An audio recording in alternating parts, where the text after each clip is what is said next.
আজকে যাচ্ছি স্টেডিয়ামে। আমার ছোট ভাইয়ের আজকে খেলা আছে, যেতেই হবে। নিমন্ত্রণ করে গেছে বাড়িতে এসে। শুধু তাই না, অনেকবার ফোন করেছে সকাল থেকে। এখন সময় বাজে 9:30। এবার যদি না যাই না, খুব কষ্ট পাবে বাচ্চাটা। এবার তার জন্যই যাচ্ছি। দেখাবো নিশ্চয়ই কী হতে চলেছে আজকে ওর সাথে। ভালো ভালো হোক, ছোট মানুষ।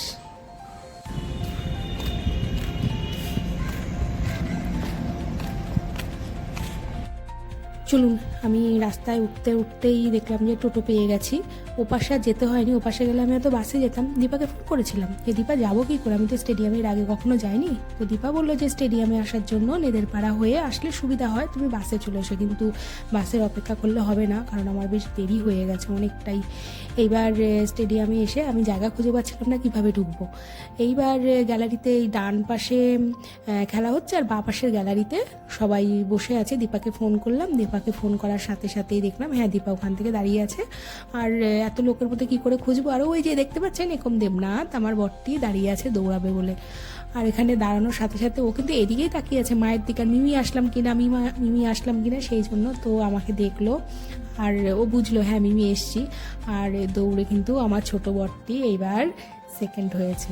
ও দৌড়, যোগা, আরও অনেক কিছু, মানে এইসব অ্যাক্টিভিটি তো খুব ভালো। এই হচ্ছে বিষয়। আর এই যে সবাই মিলে বসে আছি, এখানেও আমার জন্য সারপ্রাইজ আছে। সেটা হচ্ছে আমার শাশুড়ি মা মানে দীপা আমার জন্য টিফিন বক্সে করে কিছু একটা নিয়ে এসেছে, দেখাচ্ছি সেটা। ও বাবা, সোনাইয়ের জন্যই তাই ভেবেছিলাম কালকে করবো না, কালকে একাদশী না, মা বাবা খাবে না। হ্যাঁ দিদিও সেটা বললো, একাদশী করিনি দিয়ে আমি বললাম আমি ভাবলাম। উনি রাত্রেবেলায় মাঝরাতে বেলায় বলছে তুমি করবে না, তারপরে দোকান আমার শাশুড়িও এবার পিঠে দিল না। শাশুড়িকে বলতে হবে তুমি পিঠে দিলে না কেন। আরে এইটা ভেঙে গেছে, টিফিন বক্সটা ছোট তো।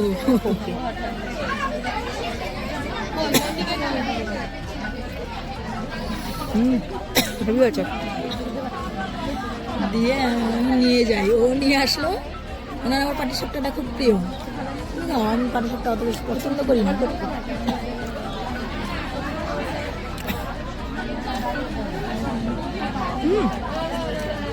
মালবো এগুলো হঠাৎ সুজি ফুজি ভেজে নাকি তাই তাড়াতাড়ি করে একটু আগে থেকে না ভিজিয়ে রাখলে। আমি ভাবছিলাম আমি পিঠে পেলাম না কেন কোথাও থেকে। আমার শাশুড়িও এবার দিল না। শাশুড়িকে বলতে হবে তো মা পিঠে কই, আগে দেবো কালকে।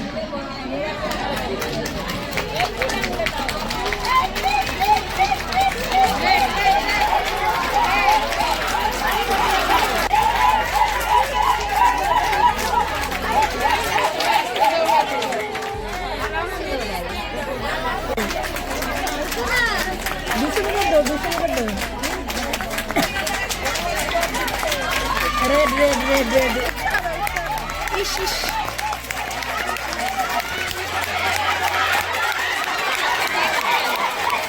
আরে ও সে বেগমের মতো কোয়ালিটি, সে বেগমের মতো কোয়ালিটি দেখেছো। ফার্স্ট ছিল কিন্তু ওই, আরে কোন ও বুঝতে পারছে না যে টান নেবে না সোজা নেবে। ও বুঝতে হ্যাঁ হ্যাঁ হ্যাঁ হ্যাঁ।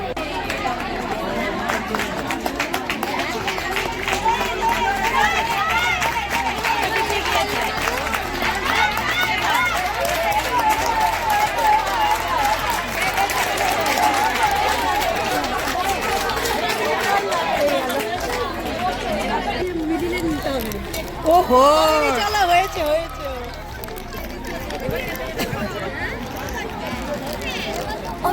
নাম দাও। না না মজা করলেই তো হতো।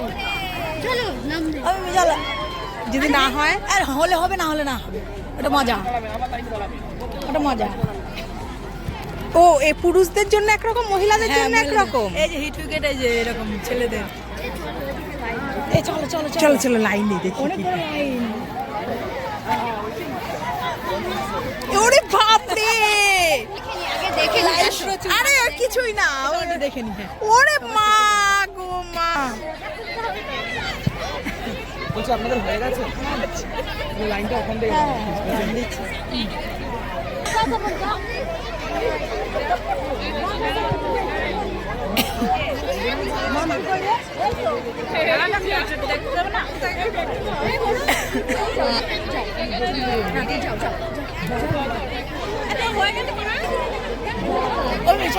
হ্যাঁ বলো দীপা বলো। আমরা খেলার প্লেয়ার আছি পারি আর না পারি গোল মারবো।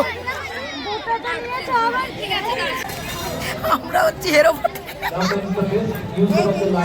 আমরা হেরো পার্টি। আমাদের গোলের ভেতর দিয়ে যায় না, সাইড দিয়েছে। এই আমাকে ভালো বলছে, হবে হবে ওই হবে হবে, তাই হয়ে গেল। আমার কি দরকার বলার, সামনে যাওয়ার পরে হবে হবে। আমাকে পারছে না, চাপড়ে বলছে হবে হবে।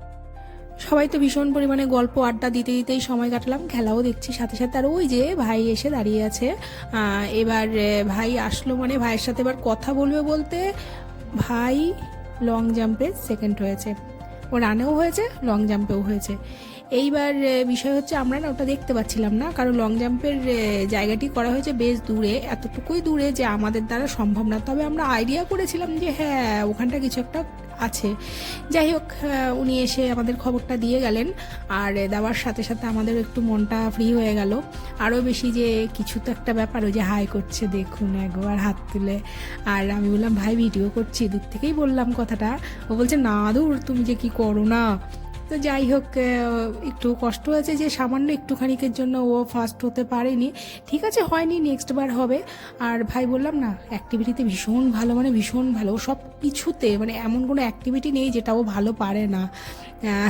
এই যে সেই, যাই হোক, এইবার আমরা এখান থেকে একটুখানি টাইম হয়ে গেছে, সবাই বিভিন্ন জিনিস নিয়ে একটু এদিক ওদিক ঘুরে বেড়াচ্ছিলো, তাই আমরা ভাবলাম যে যাই আমরা একটু চা খেয়ে আসি। আর রাস্তার পাশে এই চায়ের দোকানটায় ভীষণ ভালো নাকি চা করা হয়, এটা আমি জানতাম না, এটা আমাকে দীপাই বললো যে কাকিমণি এখানটায় ভীষণ ভালো চা পাওয়া যায়, চলো। আর যাই হোক, সে আমাকে বৌমাও ডাকে আবার কাকিমণিও ডাকে, যখন যেমন হয় আর কি। আর এই সেই চা বিস্কুট খেলাম আমরা সবাই মিলে। আর খাওয়ার পরে এবার আবার ভেতরে যাব, আর ওরা কিন্তু কিছু খায়নি, পরে আবার লেস আরও কিছু কেনা হয়েছিল, আমার সঠিকটা মনে নেই অতটা, কারণ সেই সময় তো আমার বর নিয়ে আমি ভীষণ চিন্তিত ছিলাম। যাই হোক, এবার মাঠের ভেতরে আবার যাব। দেখুন না কেমন লাগছে ভিডিওটা, অবশ্যই আশা করি ভালো লাগবে। এসব ভিডিও তো সবারই ভালো লাগে তাই না, ছোটোবেলাটা ফিরে পাওয়া যায় আর কি। সারাদিন যখন পর ভাইকে এইভাবে দেখলাম, চোখটা পুরো জুড়িয়ে গেল। আর ভিডিও বা ক্যামেরা বন্দি করতে তো আর বাদ দেওয়া যায় না, দুটো হাত ভরে এসছে বাচ্চা আমাদের কাছে। যাই হোক, আমার সেই ছোট্ট ভাইটি আজকে কতটুকু বড় হয়ে গেল, আবার সে মেডেল পেয়েছে, সে সার্টিফিকেট পেয়েছে, কতই না আনন্দ। যাই হোক, এবার আমাদের বাড়ি ফেরার পালা, ভাই যাবে ভাইয়ের বাসে, আর আমরা যাব আমাদের মতন করে। আর আমার ভিডিওটি যদি ভালো লাগে please like comment share subscribe অবশ্যই। দেখা হবে নতুন আরেকটি ভিডিও। তার অবশ্যই আমার ভাইকে সবাই অনেক অনেক আশীর্বাদ করুন, আমার ভাই যেন অনেক বড় হয়, ভালো হয়, ভালো মনের মানুষ হয়। আর অবশ্যই একটু দুষ্টুমি না করলে তো হয় না, দুষ্টুমিও যেন করে। আর দেখা হবে নতুন আরেকটি ভিডিওতে। এবার আমি বাড়িতে যাব, কারণ সেই সকালবেলা বেরিয়েছি, আর পারছি না সত্যি বলতে, ভাইয়ের মতন করে চলে যাবে আজকে এখানটাই।